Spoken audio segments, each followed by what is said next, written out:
Regressamos então à entrevista em estúdio, a propósito da reunião do Eurogrupo. Manuel Pinheiro, há aqui algumas dúvidas em torno desta taxa de juros. Aparentemente parecem taxas de juros muito diferentes, a do FMI e da Comissão Europeia. Hoje há um artigo de opinião do economista Ricardo Reis a dizer que elas são muito semelhantes, mas já me disse que discorda desta análise. Discordo em boa parte. Desde logo porque acho que o Ricardo Reis falha ao não enfocar aquilo que está a escrever. É relativamente indiferente para nós se a mecânica de construção é semelhante, se o resultado final for dramaticamente distinto. Vamos entrar para a frente e se chegarmos a um número que é radicalmente distinto, numa lógica burocrática, sem pretender insultar ninguém, o burocrata defende-se dizendo não, são dois processos idênticos. Quem está focado nos objetivos e não está focado em processos chega muito rapidamente à conclusão, não, a mecânica que um desses dois agentes está a usar produz um resultado completamente diferente. Você não pode alegar mas o resultado que está a fazer o mesmo que o... Não pode alegar que ele está a fazer exatamente a mesma mecânica que o outro, como tal está a produzir uma proposta equivalente, porque não está. Há aí sobretudo, eu diria que há uma questão na lógica de financiamento FMI que é muito mais interessante para nós. O FMI, até pelas suas funções iniciais e que entretanto tem vindo a mudar um pouco, era um fundo muito focado na questão de garantir liquidez a curto prazo. Portanto, é normal que esteja mais habituado a financiar-se também, a pagar fogos muito rapidamente e com financiamento também de curto prazo. E face a isto, que não é rigorosamente uma aproximação rígida, como o Ricardo Reis dizia, porque o Ricardo Reis diz que temos aqui uma forma de atuar do FMI que é rígida e que é igual para todos e que está ali no site, mas não é. O FMI tem programas de taxa zero, por exemplo.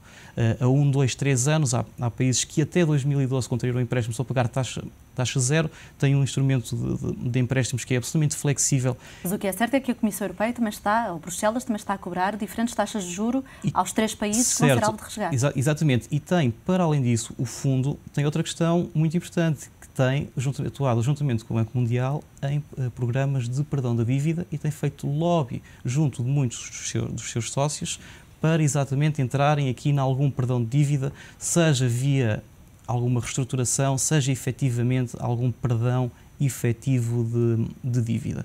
Do lado da União, o que é que nós temos? Nós temos 3 taxas aparentemente distintas.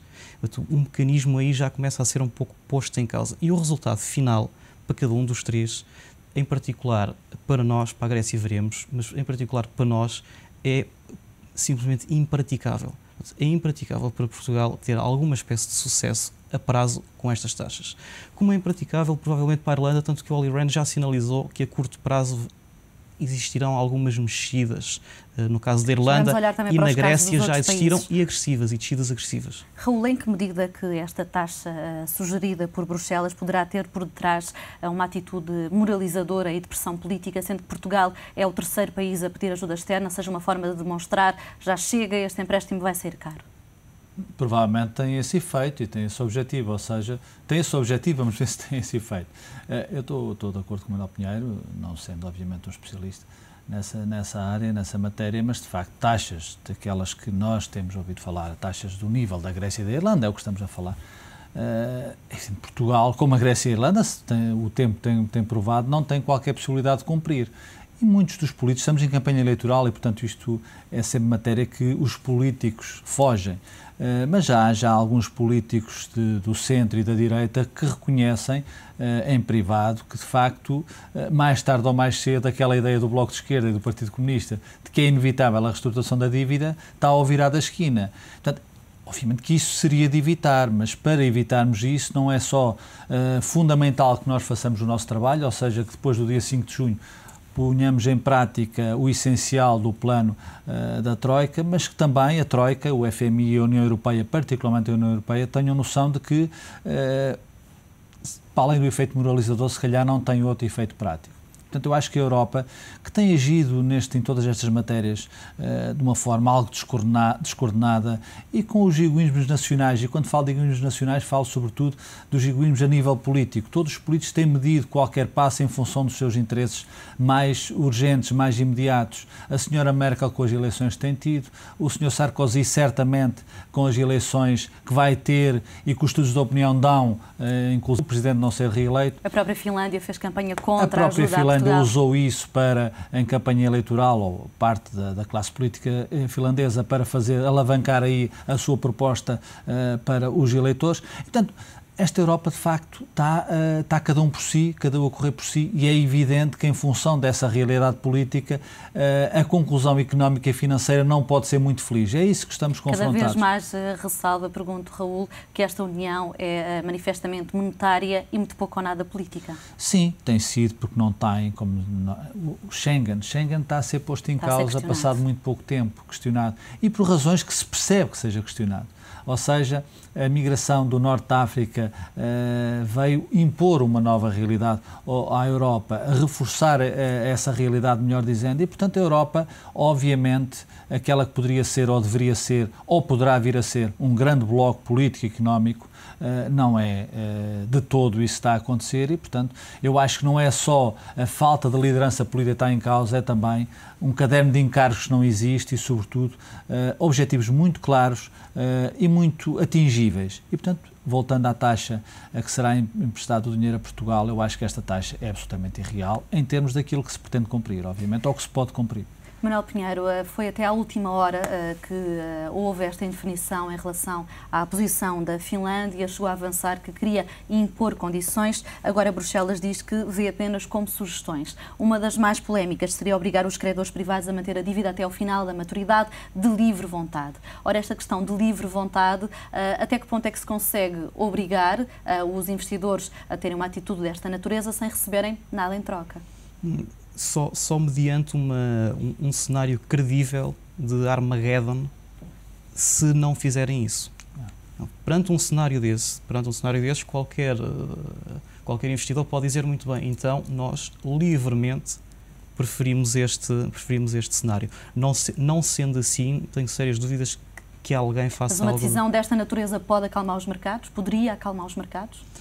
É difícil. O nosso problema não é do enquadramento institucional, nem dos programas que estão a surgir a nível da União Europeia. Isso tem a ver essencialmente com a terapia e com a qualidade da terapia e sabermos se é execuível ou não, melhorarmos com essa terapia. Mas a gênese do problema é nosso. Pronto, são os nossos problemas estruturais, que já falamos aqui muitas vezes, esses estão conhecidos.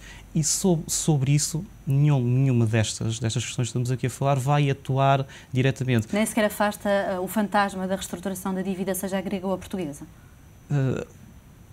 Julgo que não, mas aí teríamos que ver exatamente de que montantes é que estaríamos a falar, aí teríamos que fazer contas. Sobretudo no caso grego, que é mais iminente, tudo indica que manterem-se estas taxas é uma inevitabilidade, mas também tudo indica que estas taxas são uma base de partida.